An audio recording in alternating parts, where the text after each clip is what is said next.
Assalamualaikum warahmatullahi wabarakatuh. Perkenalkan, kami dari kelompok 2 mata kuliah Pendidikan Inklusif yang diampu oleh Ibu Evi Ika Febrian dari MPD.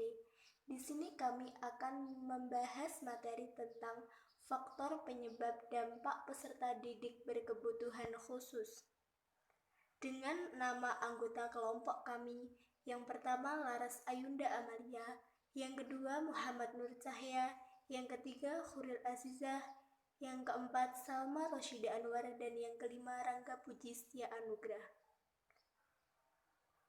Faktor penyebab dampak peserta didik berkebutuhan khusus. Yang pertama, peristilahan ABK. Yang kedua, kriteria normal dan tidak normal. Yang ketiga, sebab-sebab ABK. Dan yang keempat, dampak ABK terhadap diri sendiri, keluarga, dan masyarakat, serta dampak primer dan dampak sekundernya. Di sini saya akan menjelaskan untuk materi yang pertama, yaitu pengistilahan ABK. Menurut Profesor Dr. Bandi Delpi dalam bukunya Pembelajaran Anak Tunagrahita, bahwa anak berkebutuhan khusus ABK merupakan istilah lain untuk menggantikan kata anak luar biasa ALB yang menandakan adanya kelainan khusus. Anak dengan kebutuhan khusus, special needs children, dapat diartikan secara simpel sebagai anak yang lambat atau slow atau mengalami gangguan yang tidak akan pernah berhasil di sekolah sebagaimana anak-anak pada umumnya. Banyak istilah yang dipergunakan sebagai variasi dari kebutuhan khusus, seperti disability, impairment, dan handicapped. Menurut World Health Organization (WHO), definisi masing-masing istilah adalah sebagai berikut. Yang pertama yaitu impairment, merupakan suatu keadaan atau kondisi di mana individu mengalami kehilangan atau abnormalitas psikologis, fisiologis, atau fungsi struktur anatomis secara umum pada tingkat organ tubuh. Karena adanya keadaan impairment seperti kecacatan pada organ tubuh. Sedangkan handicapped merupakan ketidakberuntungan individu yang dihasilkan dari impairment atau disability yang membatasi atau menghambat pemenuhan peran yang normal pada individu. Normal dan tidak normal. Yang pertama, menurut Maslow and Milman dalam Kartono 1985 membuat kriteria bagi seseorang yang pribadinya berfungsi normal dan sehat.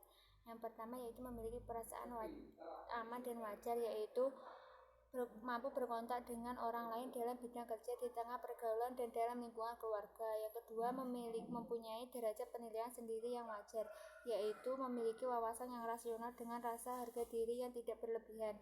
Yang ketiga yaitu memiliki tujuan hidup yang realistis, yaitu tujuan yang dimaksud adalah tujuan yang bisa dicapai dengan kemampuan sendiri sebab sifatnya wajar dan realistis. Yang keempat, memiliki hubungan yang efektif dan kenyataan, yaitu tanpa adanya fantasi dengan angan-angan yang berlebih, dapat menerima segala cobaan hidup dengan berlapang dada. Yang kelima yaitu memiliki kepribadian terintegrasi dan konsisten, yaitu mempunyai kebulatan unsur jasmania dan rohania dan mudah mengadakan asimilasi dan adaptasi dengan perubahan yang serba cepat dan mempunyai minat pada macam-macam aktivitas. Yang keenam yaitu mampu mengolah dan menerima pengalamannya dengan sikap yang luas. Maksudnya bisa menilai batas kekuatan sendiri dan situasi yang dihadapi, menghindari teknik pembenaran diri dan pelarian diri yang tidak sehat. Yang ketujuh yaitu memiliki spontanitas dan emosionalitas yang wajar, yaitu mampu menjalani relasi yang kuat dan lama seperti persahabatan dan komunikasi sosial. Yang kedelapan, memiliki dorongan dan nafsu jasmania yang sehat, yaitu mampu memuaskan nafsu-nafsu tersebut dengan cara yang sehat, namun tidak diperbudak oleh nafsu itu sendiri. Yang kesembilan yaitu memiliki pengetahuan diri yang cukup, antara lain bisa menghayati motif-motif hidupnya dalam status kesadaran, yaitu ia menyadari nafsu dan hasratnya, cita-cita dan tujuan hidupnya yang realistis, dan bisa mengatasi ambisi-ambisi dalam batas kenormalan.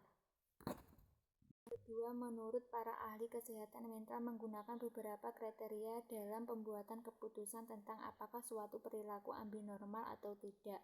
Kriteria umum yang digunakan adalah yang pertama, perilaku yang tidak biasa, yaitu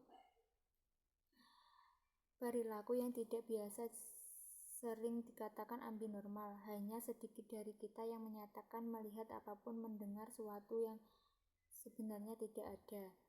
Yang kedua yaitu perilaku yang tidak dapat diterima secara sosial atau melanggar norma sosial, yaitu setiap masyarakat memiliki norma-norma standar yang menentukan jenis perilaku yang dapat diterima dalam beragam tertentu.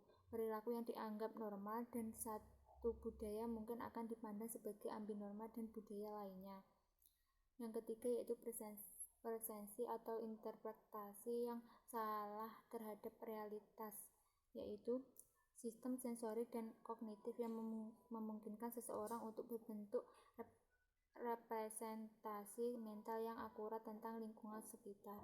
Yang keempat, orang-orang tersebut berada dalam stres personal yang signifikan, yaitu kondisi stres personal yang disebabkan oleh gangguan emosi seperti kecemasan, ketakutan, dan depresi dapat dianggap ambinormal. Yang kelima, perilaku maladaptif atau self-destructing, yaitu perilaku yang menghasilkan ketidakbahagiaan dan bukan self-fulfillment dapat dianggap sebagai ambinormal.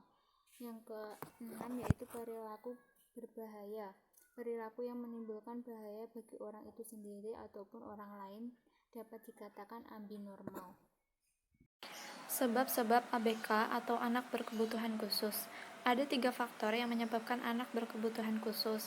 Yang pertama, peristiwa prenatal atau dalam kandungan, kemudian natal saat kelahiran, dan postnatal atau setelah kelahiran.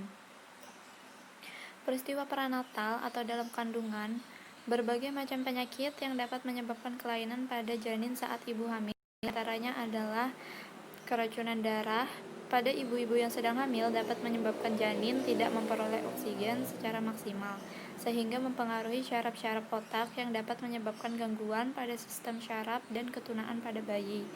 Kemudian infeksi karena penyakit kotor atau penyakit kelamin atau sifilis yang diderita oleh ayah atau ibu. Kemudian penyakit toksoplasmosis atau dari virus binatang seperti bulu kucing, trakma, dan tumor. Tumor dapat terjadi pada otak yang berhubungan pada indera penglihatan. Akibatnya kerusakan pada bola mata dan pendengaran, akibatnya kerusakan dalam selaput gendang telinga. Kemudian kekurangan vitamin atau kelebihan zat besi, sehingga ibu keracunan yang mengakibatkan kelainan pada janin yang menyebabkan gangguan pada mata. Juga kerusakan pada otak sehingga menyebabkan terganggu fungsi berpikir atau verbal komunikasi. Kerusakan pada organ telinga sehingga hilangnya fungsi pendengaran. Yang kedua, natal atau saat kelahiran. Pada saat terjadinya kelahiran yang mungkin hanya memakan waktu yang cukup singkat, akan tetapi jika penanganan yang tidak tepat akan mengancam perkembangan bayi. Di antaranya adalah lahir prematur, kelahiran yang dipaksa dengan menggunakan vakum, dan proses kelahiran bayi sungsang. Yang terakhir, postnatal atau setelah kelahiran. Berbagai peristiwa yang dialami dalam kehidupan seringkali dapat mengakibatkan seseorang kehilangan salah satu fungsi organ tubuh atau fungsi otot dan syaraf. Bahkan dapat pula kehilangan organ itu sendiri. Penyebab ketunaan yang terjadi setelah kelahiran diantaranya terjadi insiden atau peristiwa kecelakaan. Kemudian kekurangan vitamin atau gizi, atau penyakit panas tinggi dan kejang-kejang. Angga Puji akan membahas tentang dampak ABK terhadap diri sendiri, keluarga, dan masyarakat, serta dampak primer dan sekunder.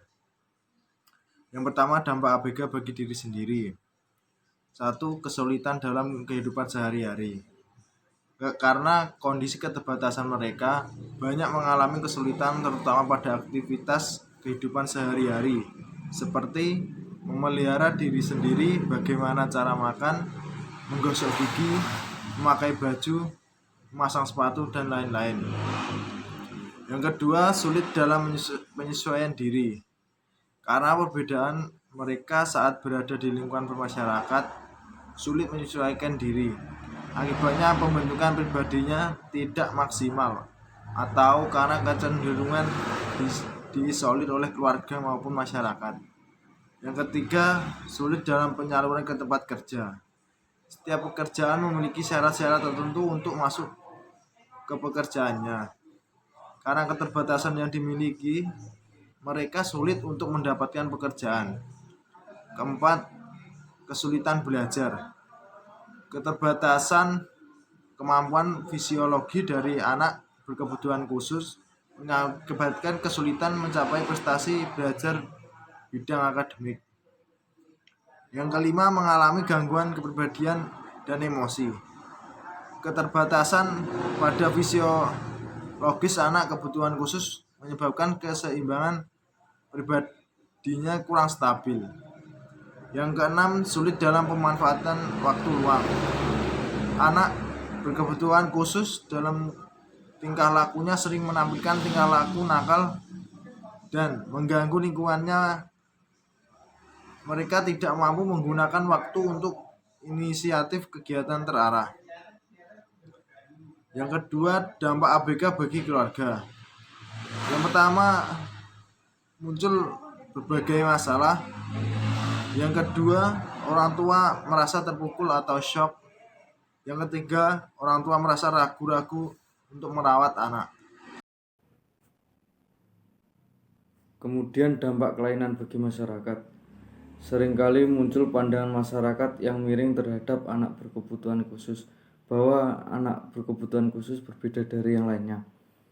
Juga ada yang bersikap positif dengan membantu meringankan beban orang tua mencarikan berbagai solusi.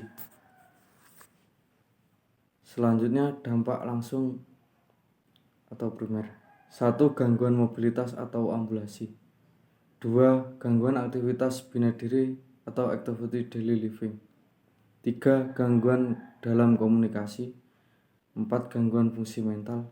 Dan 5. Gangguan sensoris. Selanjutnya, dampak tidak langsung atau sekunder. Dampak tidak langsung dari kelainan ini tidak dibawa sejak lahir, melainkan dibentuk sejak usia kanak-kanak dan dipengaruhi oleh perlakuan yang diterima dari lingkungan, terutama keluarga. Demikian hasil penjelasan dari materi kelompok kami. Bila masih ada yang teman-teman belum pahami, bisa ditanyakan. Sekian, wassalamualaikum warahmatullahi wabarakatuh.